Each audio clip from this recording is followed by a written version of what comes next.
الحمد لله نحمده ونستعينه ونستغفره ونعوذ بالله من شرور أنفسنا ومن سيئات أعمالنا من يهده الله فلا مضل له ومن يضلل فلا هادي له وأشهد أن لا إله إلا الله وحده لا شريك له وأشهد أن محمدًا عبده ورسوله أما بعد فإن خير الحديث كتاب الله وخير الحدي حدي محمد صلى الله عليه وسلم وشر الأمور محدثاتها وكل محدثة بدعة وكل بدعة ضلالة وكل ضلالة في النار رب اشرح لي صدري ويسر لي أمري واحلل عقدة من لساني يفقهوا قولي اللهم انفعنا بما علمتنا وعلمنا ما ينفعنا وزدنا علما رب أوزعني أن أشكر نعمتك التي أنعمت علي وعلى والدي وأن أعمل صالحا ترضاه وأصلح لي في ذريتي إني تبت إليك وإني من المسلمين أعوذ بالله السميع العليم من الشيطان الرجيم بسم الله الرحمن الرحيم إنما الصدقات للفقراء والمساكين والعاملين عليها والمؤلفة قلوبهم وفي الرقاب والغارمين وفي سبيل الله وابن السبيل فريضة من الله والله عليم حكيم.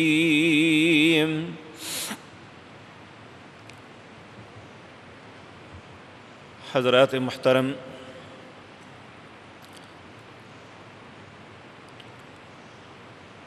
اس کائنات کے اندر دین اسلام وہ واحد دین ہے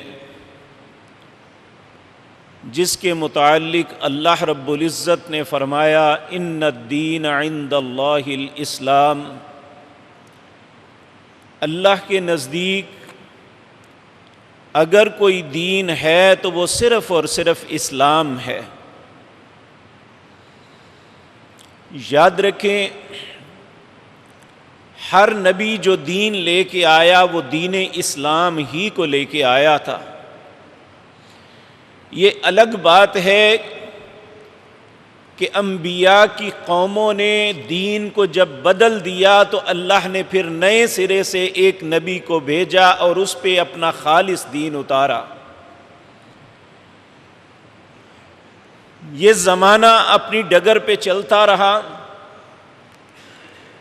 بالآخر اللہ نے اپنے آخری نبی اپنے حبیب کریم جناب محمد الرسول اللہ صلی اللہ علیہ وسلم کو دنیا کی ہدایت اور رہنمائی کے لیے مبعوث فرمایا،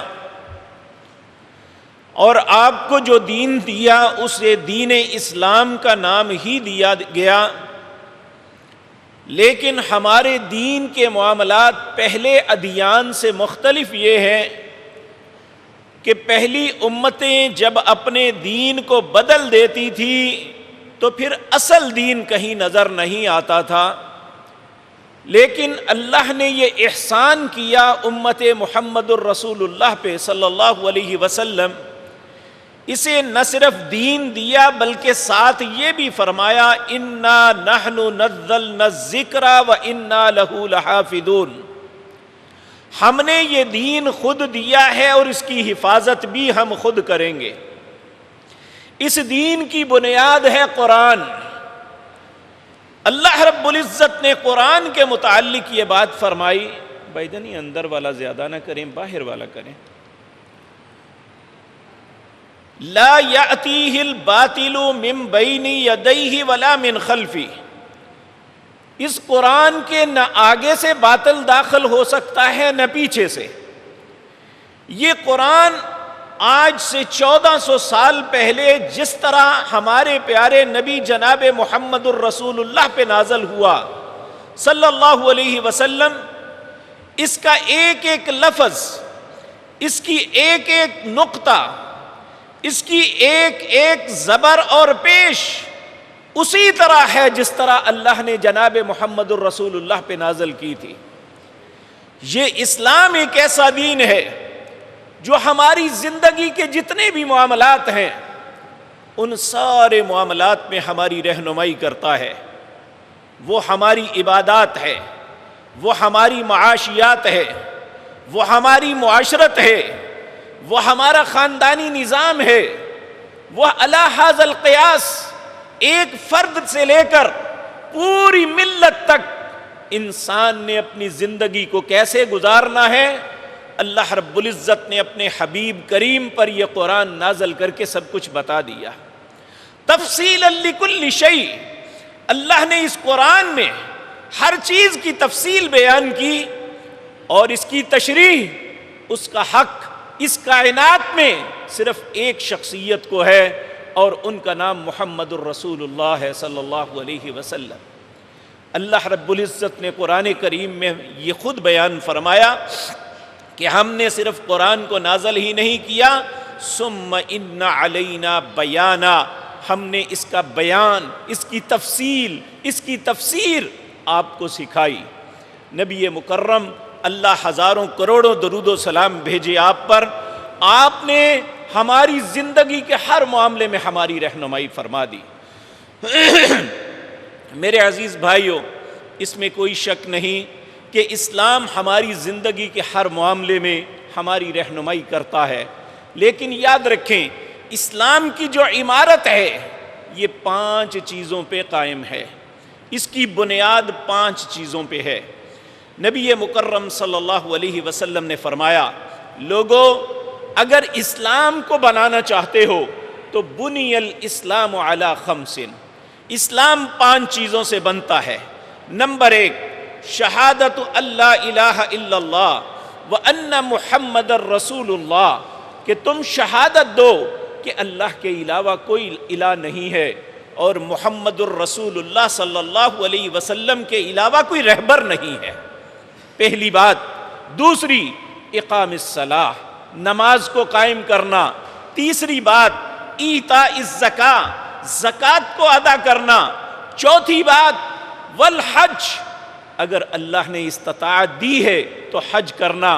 اور 5ویں بات، وتصوم رمضان، رمضان کے روزے رکھنا۔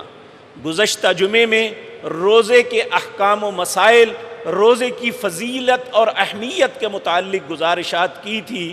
آج کی مجلس میں اسلام کی ایک بنیاد زکوٰۃ کے متعلق عرض کرنی ہے۔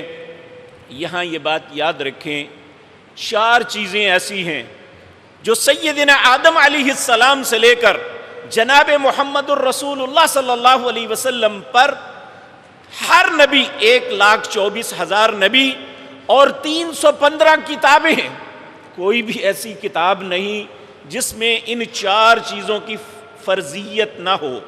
اللہ نے ہر قوم پہ یہ فرض کی ہے۔ نمبر 1 نماز، نمبر 2 روزہ، نمبر 3 قربانی، نمبر 4 اپنے مال میں سے اپنے ہی غریب بھائیوں کو حق ادا کرنا۔ یہ 4 چیزیں ایسی ہیں جو ہر امت میں فرض تھی۔ اور یاد رکھیں اللہ کا قانون ہے، یہ اصول ہے۔ اللہ فرماتے ہیں اگر میں ساری دنیا کو مالدار بنا دیتا یا ساری دنیا کو غریب بنا دیتا تو یہ دنیا کا نظام نہیں چل سکتا تھا۔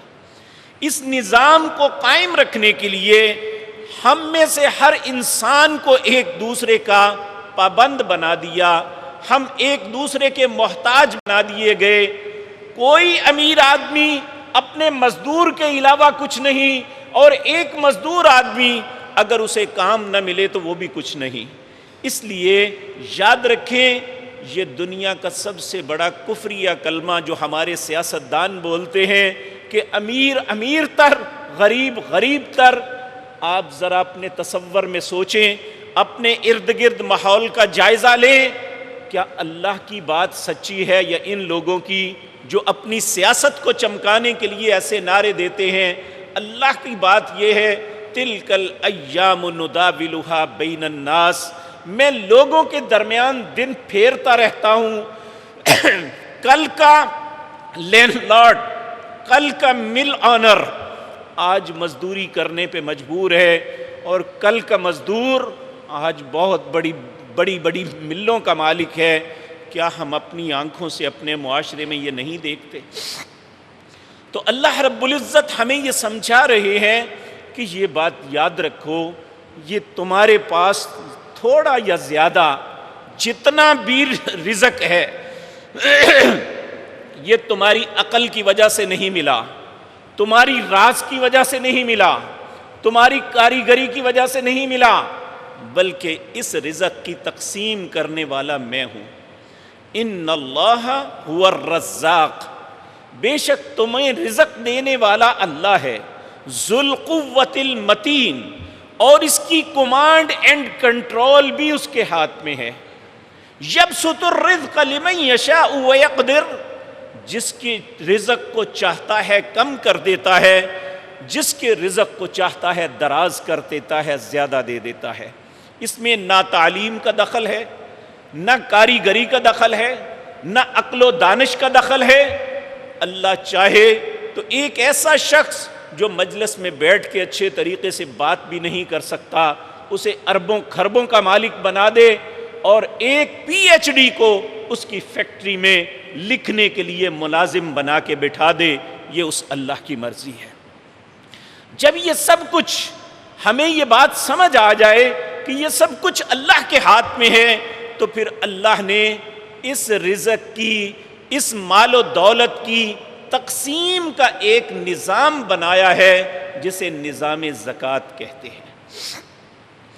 اور یاد رکھیں، عمومی طور پہ جب اس کے متعلق بات کی جاتی ہے تو ساتھی سمجھتے ہیں کہ اب یہ پیسے مانگے گا، ہم سے یہ بٹورے گا. واللہ باللہ سمت اللہ، یہ بات بتانا ہر اس مالدار کی خیر خواہی ہے جسے اللہ نے اپنے فضل سے یہ انعام عطا کیا ہے. کیونکہ میں قرآن کی چند آیات آپ کے سامنے رکھتا ہوں تاکہ بات کو سمجھنے میں آسانی آ جائے. یہ سورۃ روم ہے، یہ سورۃ روم 21ویں پارے میں ہے. اس کی آیت نمبر 38 اور 39. اللہ حکم دے رہے ہیں، فآت ذی القربى حقہ والمسکین وابن السبیل. اپنے قریبیوں کا خیال رکھنا، مسکین کو عطا کرنا. مسکین وہ شخص ہوتا ہے جو مزدوری کرتا ہے، ملازمت کرتا ہے، لیکن اس کی اجرت اتنی نہیں بنتی کہ وہ آسانی سے اپنا گھر چلا سکے. تو کہا فآت ذی القربى، سب سے پہلے اپنے قریبیوں کو دیکھنا ہے، اپنے بہن بھائیوں کو. حتیٰ کہ اپنی بیٹیاں جو دوسرے گھروں میں چلی جاتی ہیں ان کے حالات کیا ہیں، اپنی بہنوں کے کہ ان کے حالات کیا ہیں، چچا اور خالو ماموں ان کی اولادوں کو دیکھنا ہے. سب سے پہلے اللہ کا حکم یہ ہے فآت ذی القربى. اگر اللہ نے آپ کو دولت کی نعمت سے نوازا ہے تو سب سے پہلے فآت ذی القربى، اپنے قریبیوں کو دینا ہے. دوسرا حق، یہ نہیں سمجھنا کہ ہم نے کوئی احسان کیا ہے، بلکہ ان کا ہم پہ حق ہے کہ ہم نے انہیں عطا کرنا ہے. پھر والمساکین، اپنے معاشرے کے اندر ان لوگوں کو دیکھنا ہے. یہ پیشہ ور فقیروں کی بات نہیں ہو رہی، وہ مسکین جو کام کرتا ہے لیکن اس کے پاس اتنی اجرت نہیں ہوتی کہ وہ اپنے گھر کو اچھے طریقے سے چلا سکے. کہا اب اس کا حق ہے کہ اسے دینا ہے.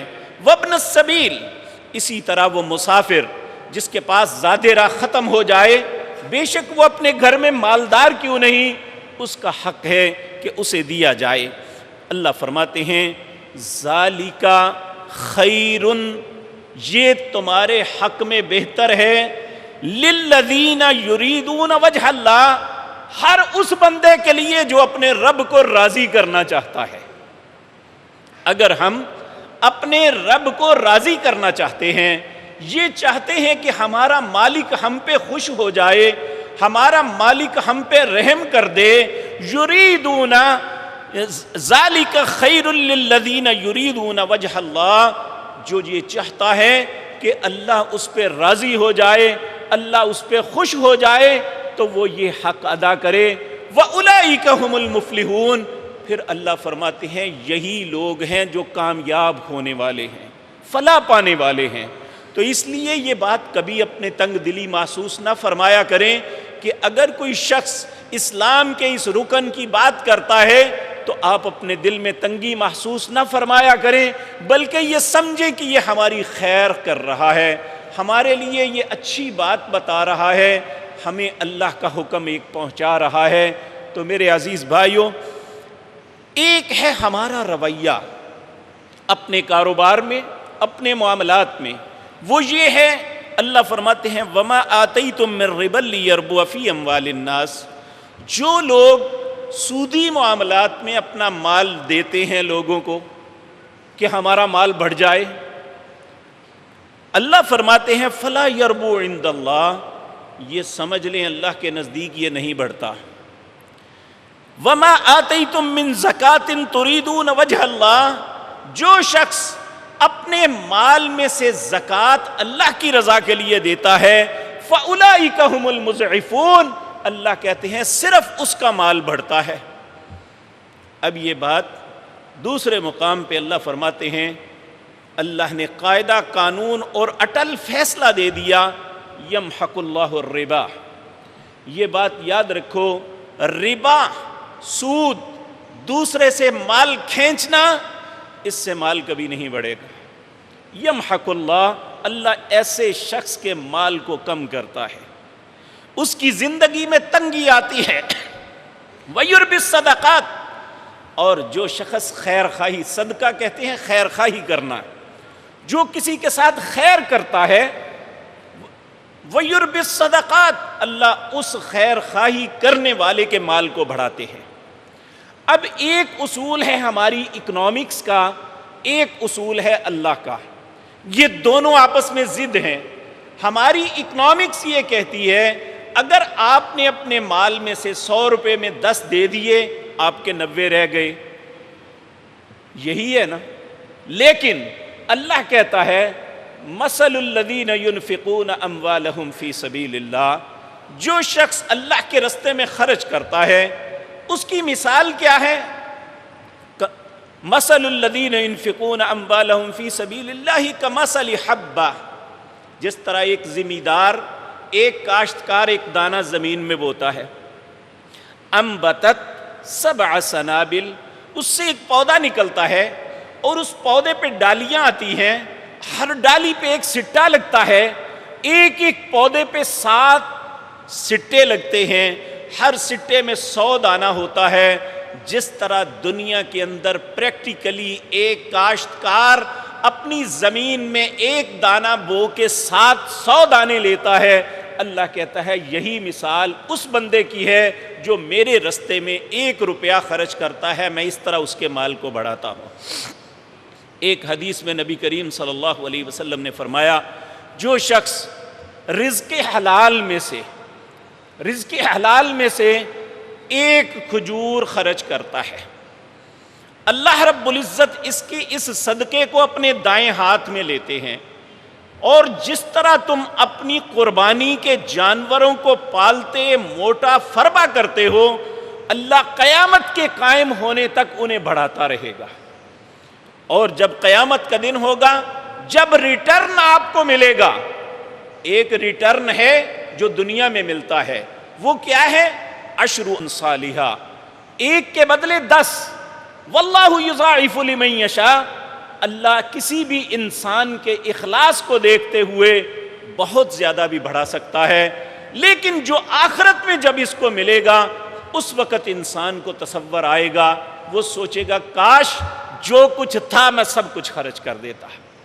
آپ اس کی مثال دنیا میں دیکھ سکتے ہیں، ایسی چیریٹی، ایسی رفاہیت شاید دنیا کے کسی انسان نے نہ کی ہو جو سیدنا ابو بکر نے کی تھی۔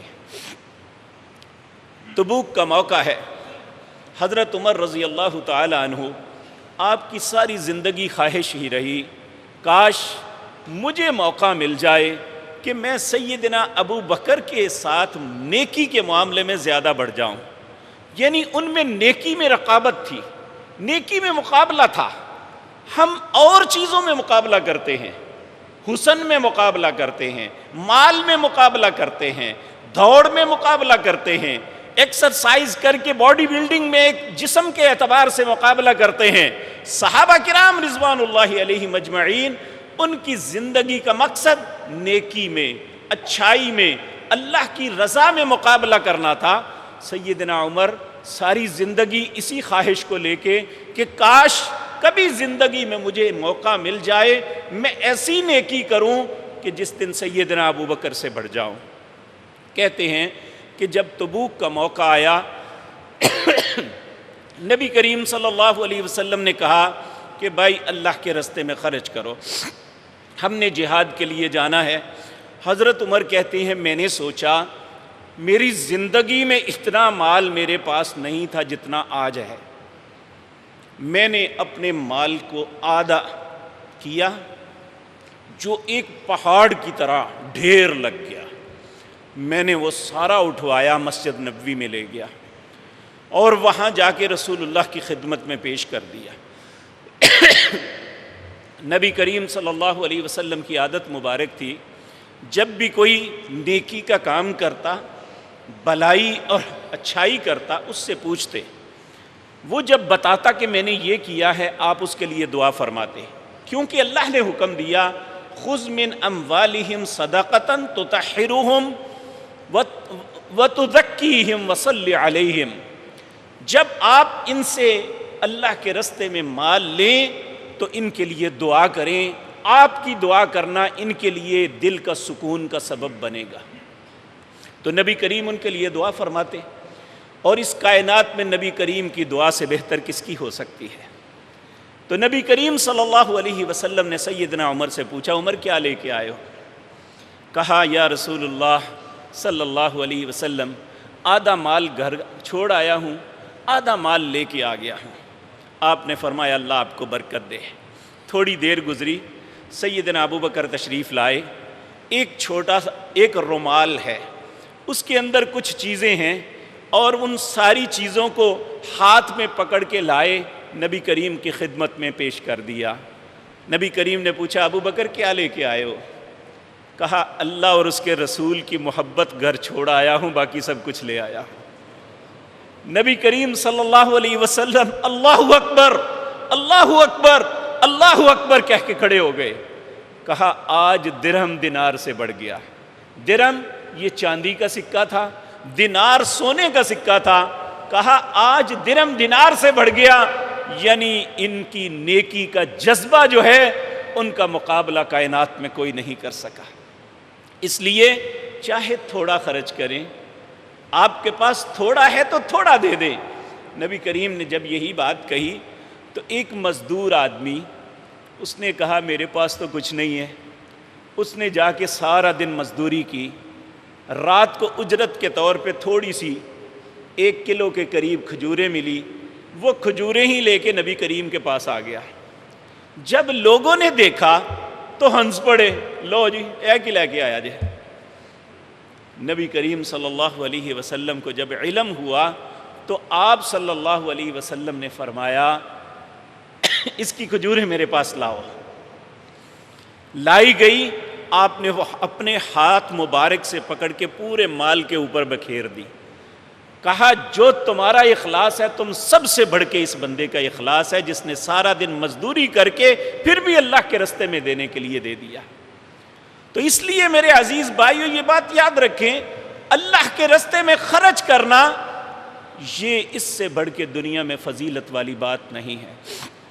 نبی کریم صلی اللہ علیہ وسلم نے فرمایا الصدقۃ رد البلاء، یہ جو صدقہ ہے یہ تمہاری تکلیفوں مصیبتوں کو بچانے کے لیے اللہ نے دیا ہے تمہیں، یہ تکلیفوں کو دور کر دیتا ہے۔ آج دیکھیں ہم میں سے ہر شخص پریشان ہے، حکومتیں پریشان ہیں، تو ایسے حالات میں ہمیں اللہ کے راستے میں صدقہ کرنا چاہیے، اپنے لیے، اپنے اہل خانہ کے لیے، تاکہ ہمارا رب ہم پہ راضی ہو جائے۔ اور اس صدقے کے حقدار کون ہیں؟ تو اللہ رب العزت نے سورۃ توبہ ہے، اللہ اکبر، اس کی آیت نمبر 60 اللہ فرماتے ہیں 8 لوگ ہیں جنہیں آپ اپنا صدقہ دے سکتے ہیں۔ نمبر 1 انما الصدقات، بے شک تمہارے صدقات، تمہاری زکوٰۃ کے حقدار کون ہیں؟ نمبر 1 للفقراء، فقیر ہیں۔ اب سوال یہ پیدا ہوتا ہے فقیر کون ہے؟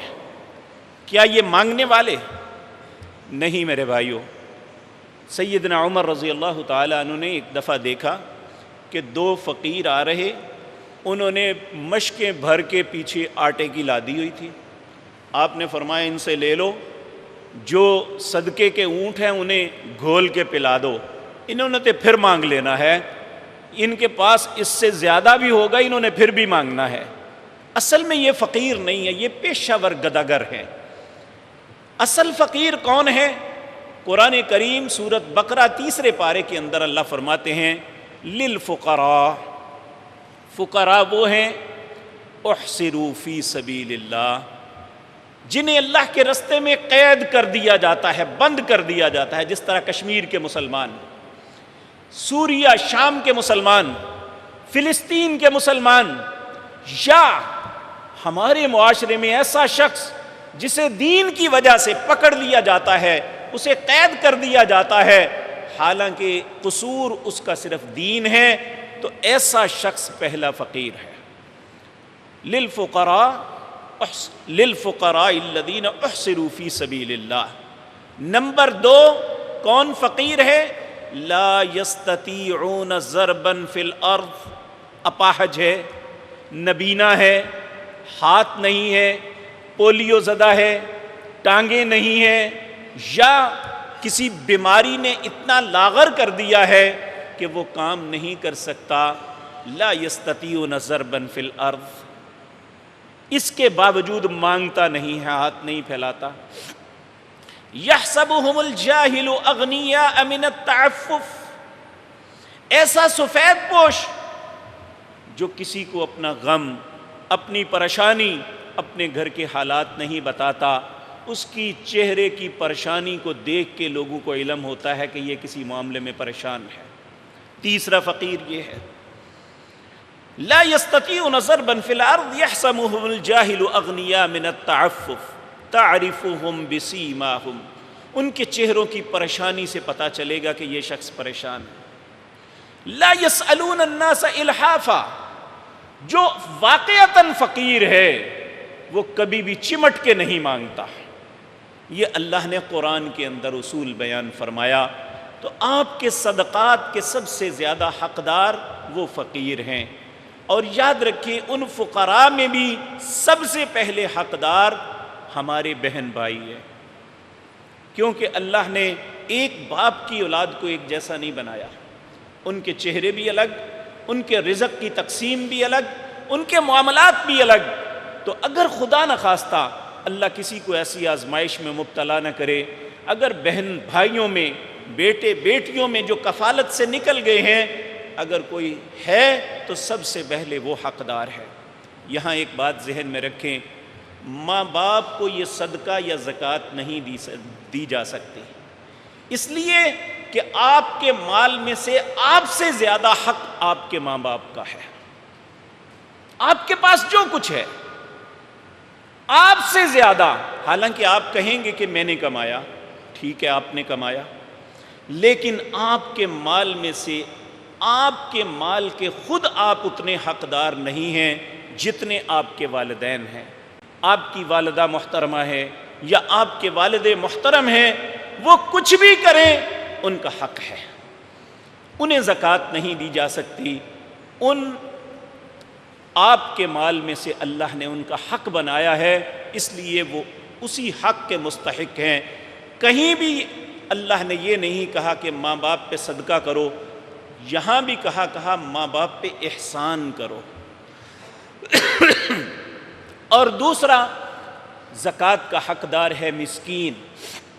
جس طرح آغاز میں بھی میں نے عرض کیا، مسکین ہر اس شخص کو کہتے ہیں جو کماتا ہے لیکن اس کے پاس اتنے پیسے نہیں ہیں کہ وہ اپنے گھر والوں کی اچھے طریقے سے کفالت کرے۔ اور تیسرے حقدار والعاملین، وہ سرکاری اہلکار جو زکوٰۃ کی یا اسلامی حکومت کے اندر بیوروکریٹس ہیں، اسلامی حکومت کے اندر حکومتی امور کو انجام دیتے ہیں، انہیں زکوٰۃ کے مال سے ان کی تنخواہ دی جا سکتی ہے۔ والمؤلفۃ قلوبہم، ایسے غیر مسلمان جو اسلام کی طرف مائل ہیں، آپ ان کی کچھ ہیلپ کریں گے تو وہ اسلام کی طرف آ جائیں گے، لیکن ایسے غیر مسلم کو آپ زکوٰۃ نہیں دے سکتے جو اپنے مذہب پہ سٹک ہے، جو اپنا مذہب چھوڑنا نہیں چاہتا، بلکہ اگر کسی ایسے شخص جس کا اسلام کی طرف دل مائل ہو رہا ہے، آپ اس کی مدد زکوٰۃ سے کر سکتے ہیں۔ وفی الرقاب، چٹی پڑ جانا یا گردن آزاد کروانا ایک مقروض ہے، اس مقروض کو قرضے سے نکالنا یہ زکوٰۃ کے مال سے ہو سکتا ہے، لیکن قرضہ کون سا؟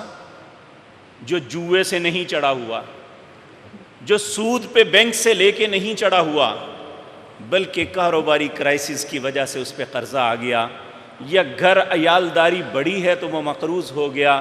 ایسے مقروض کی اس کی گردن کو چھڑانا یہ معاشرے کے جو سہولت والے افراد ہیں ان کے اوپر حق ہے۔ اسی طرح والغارمین، چٹی پڑ جائے۔ چٹی کیا ہے؟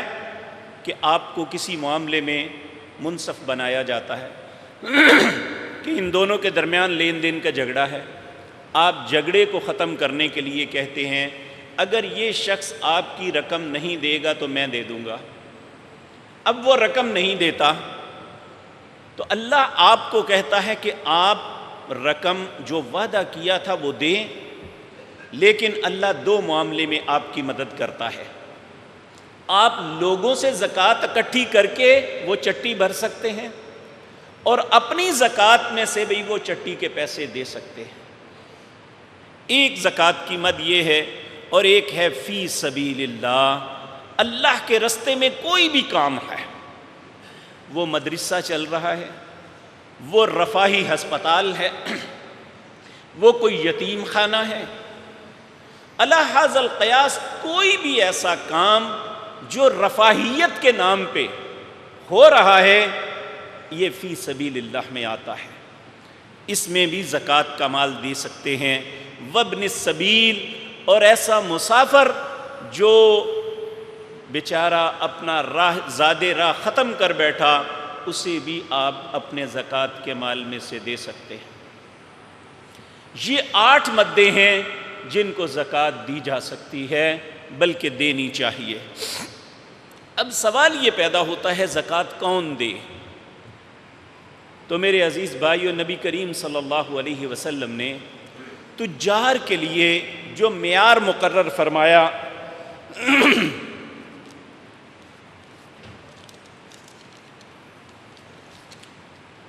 وہ ہے 7.5 تولے سونا۔ اگر کسی بندے کے پاس 7.5 تولے سونے کے برابر راس ہے یا اس کے پاس سونا ہے تو اس پہ زکوٰۃ فرض ہو جاتی ہے۔ اب 7.5 تولے کتنا بنتا ہے؟ آپ 91,000 روپیہ آج کا ریٹ ہے خالص سونے کا، یہ تقریباً 6.25 لاکھ روپے بنتے ہیں۔ اگر کسی بندے کی راس اتنے پیسے ہیں تو اس پہ زکوٰۃ پھر فرض ہو جاتی ہے۔ اگر اس سے کم ہے، یعنی اس کی ٹوٹل اماؤنٹ راس کی، اس کے پاس سونا، نقد یا اس کی دکان کا سامان، اگر یہ سب کچھ اس سے کم ہے تو اس پہ زکوٰۃ نہیں ہوگی۔ تو ہمارے ہاں اللہ نے بہت سے لوگوں کو ایسی سہولتیں دی ہیں۔ سب سے پہلے سونے کی زکوٰۃ، سونا 4 قسموں میں ہے۔ ایک ہے جو بسکٹ ہوتا ہے، اس کا اس وقت ریٹ ہے 1,04,000 روپے۔ اس کی 1 تولے کی زکوٰۃ جو ہے 2,600 روپے بنتی ہے۔ ایک ہمارے ہاں کا بنا ہوا خالص سونا ہے، اس کا اس وقت ریٹ 91,000 روپیہ ہے، اس کی 2,275 روپے زکوٰۃ بنتی ہے۔ ایک نیا زیور بنا کے رکھا ہوا ہے تو اس نئے زیور کے اوپر زکوٰۃ ہوگی 1,980 روپے۔ ایک ہمارا استعمال شدہ زیور ہے جو روٹین میں ہماری خواتین پہنتی، رکھتی، سنبھالتی، سب کچھ ہوتا ہے، اس کی فی تولہ زکوٰۃ 1,895 روپے بنتی ہے۔ یہ ہے سونے کی۔ اب ایک ہوتا ہے ہمارا کاروبار۔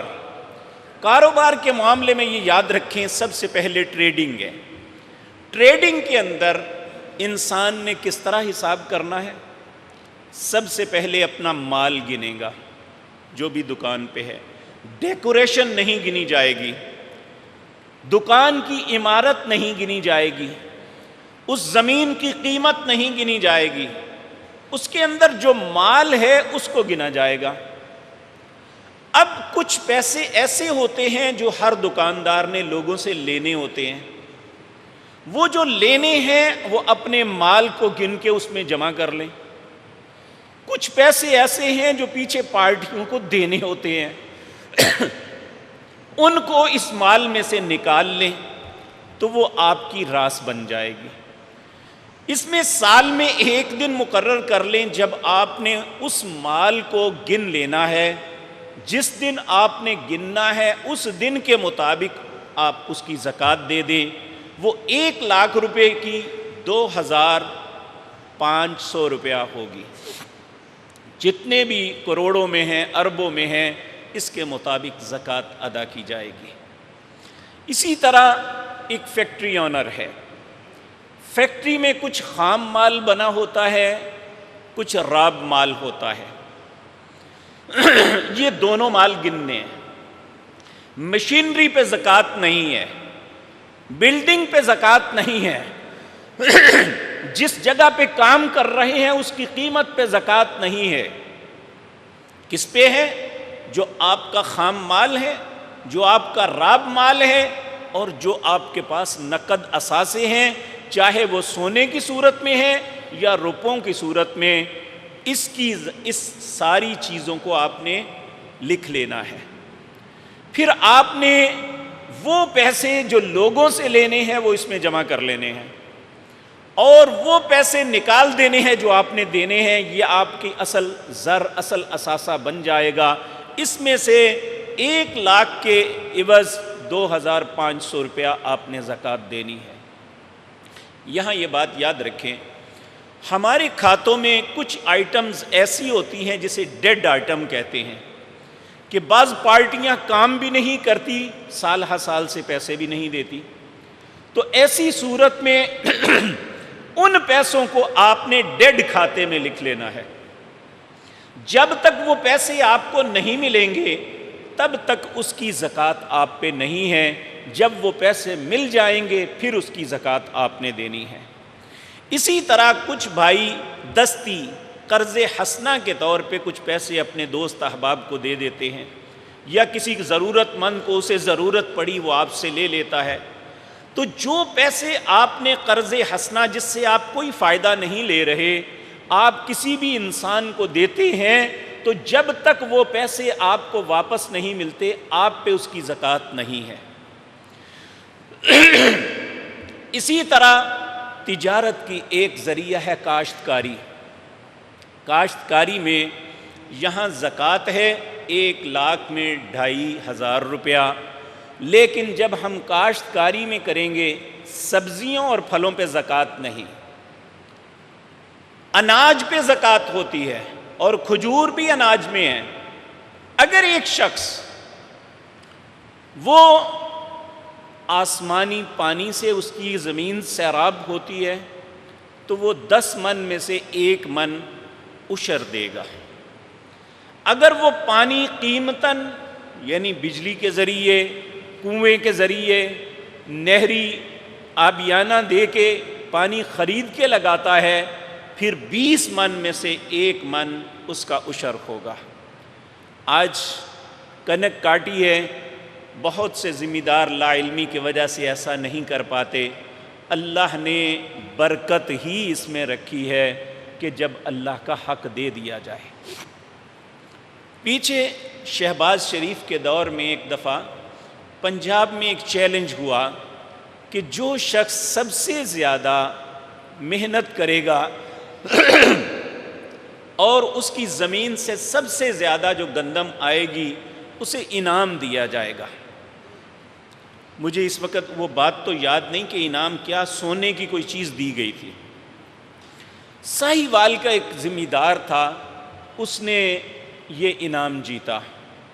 میڈیا والے اس کے پاس گئے اور اسے جا کے کہا کہ آپ نے کون سی ٹیکنالوجی استعمال کی ہے کہ پورے پنجاب میں سب سے زیادہ آپ کی گندم ہوئی ہے؟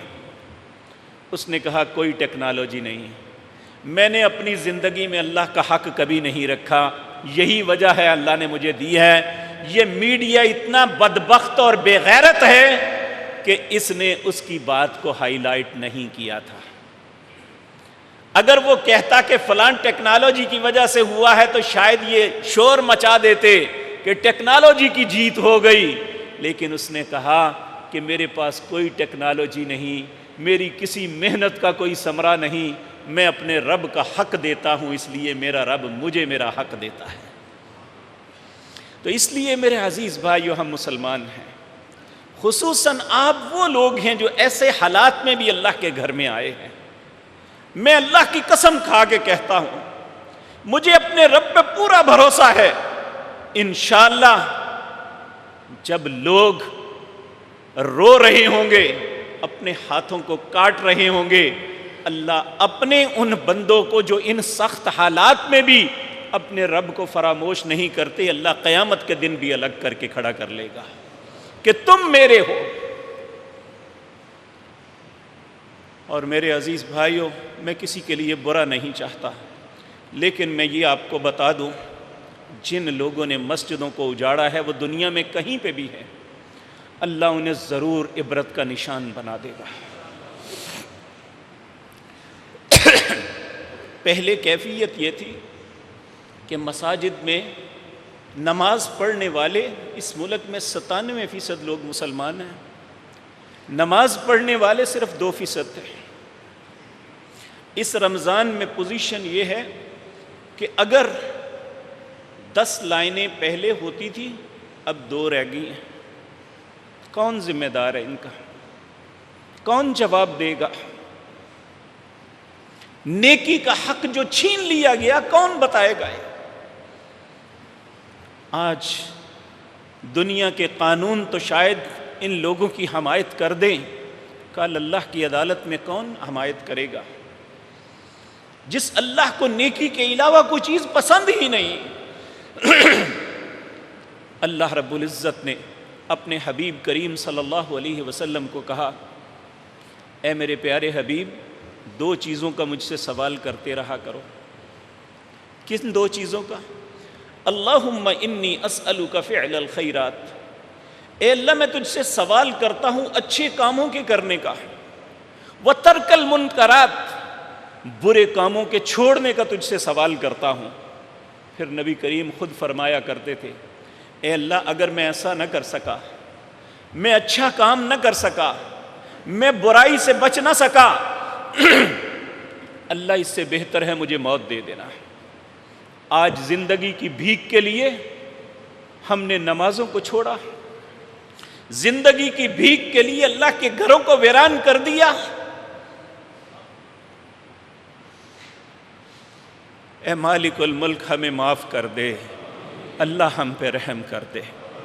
تو میرے عزیز بھائیو، یہ زکوٰۃ یہ اسلام کے ستونوں میں سے ایک اہم ستون ہے، ہمیں اس ستون کو نہیں ڈھانا۔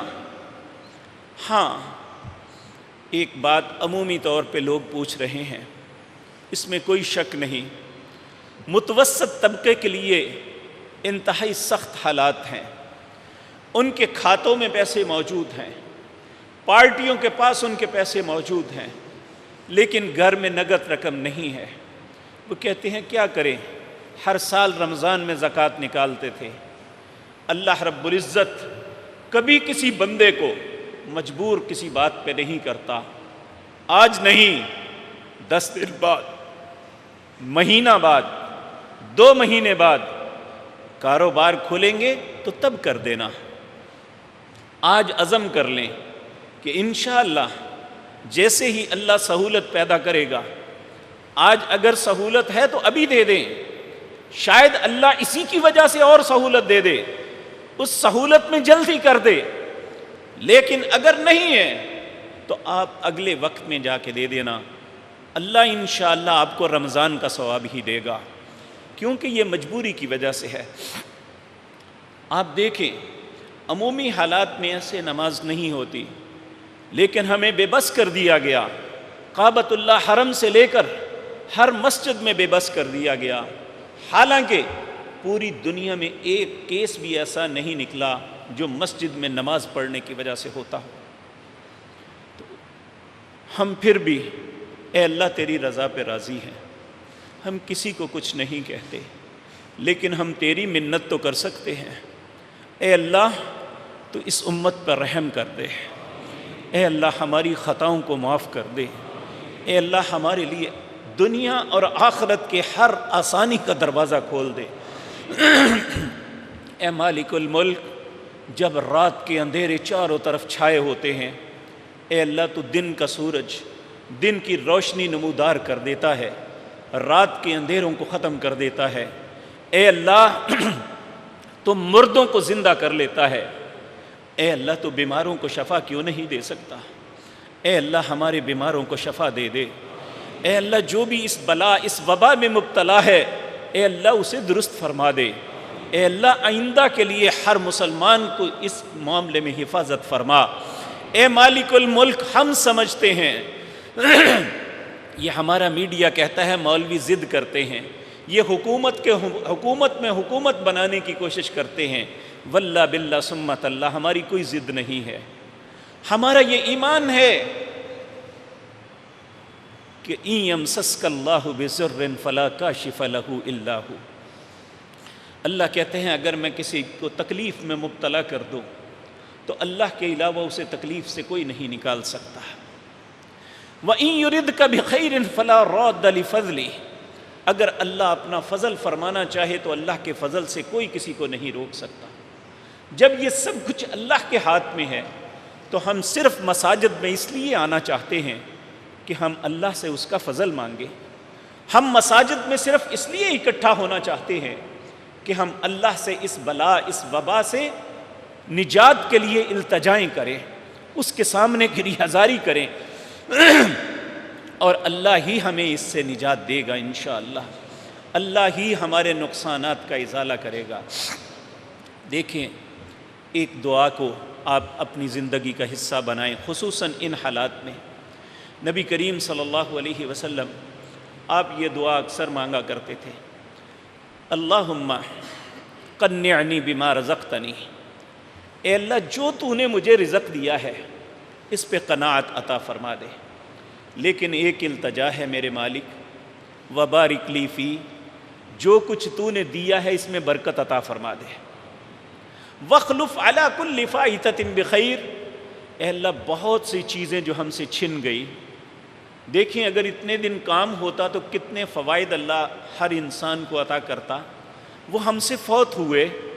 وَاخْلُفْ عَلَىٰ كُلِّ فَائِتَةٍ بِخَيْرٍ، اے اللہ جو چیز ہم سے فوت ہو گئی، جو چھن گئی، اے اللہ اس کا بہتر نعم البدل عطا فرما دینا. اسی طرح ہم 2 سجدوں کے درمیان ایک دعا پڑھتے ہیں، اس میں ایک لفظ پڑھتے ہیں وَاجْبُرْنِي، اے اللہ تو میرے نقصان کا ازالہ کر دے. آج ہر مسلمان ایک مزدور سے لے کر ایک مل آنر تک نقصان میں جا رہا ہے. اے اللہ تو ہر مسلمان کے نقصان کا ازالہ فرما دے. اے اللہ ہر مسلمان کی مشکل کو آسان فرما دے. اے مالک الملک، تیرے علاوہ کوئی نہیں کر سکتا. اے اللہ یہ بابرکت مہینہ ہے. اے اللہ یہ تیرے سارے بندے، انہوں نے تیرے لیے کھانے پینے کو چھوڑا ہوا ہے. اے اللہ روزے کی حالت میں بیٹھے ہوئے ہیں. اے اللہ آنے والے جمعے تک ہمیں خوشخبری دے دے. اے اللہ آئندہ جمعے کوئی بھی شخص اپنے گھر میں نہ بیٹھ سکے، اللہ کے گھروں میں آ کے قرآن کی تلاوتیں کریں. اے اللہ تیرے گھر میں نمازیں پڑھیں.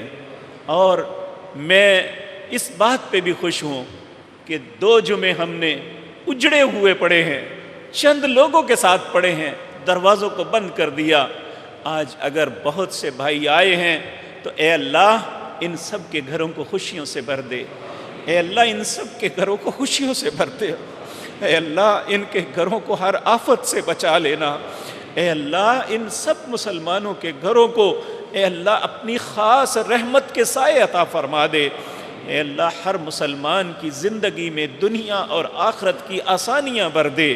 اے اللہ دنیا اور آخرت کی ہر بھلائی انہیں عطا فرما دے. اے اللہ دنیا اور آخرت کے ہر شر سے محفوظ فرما دے.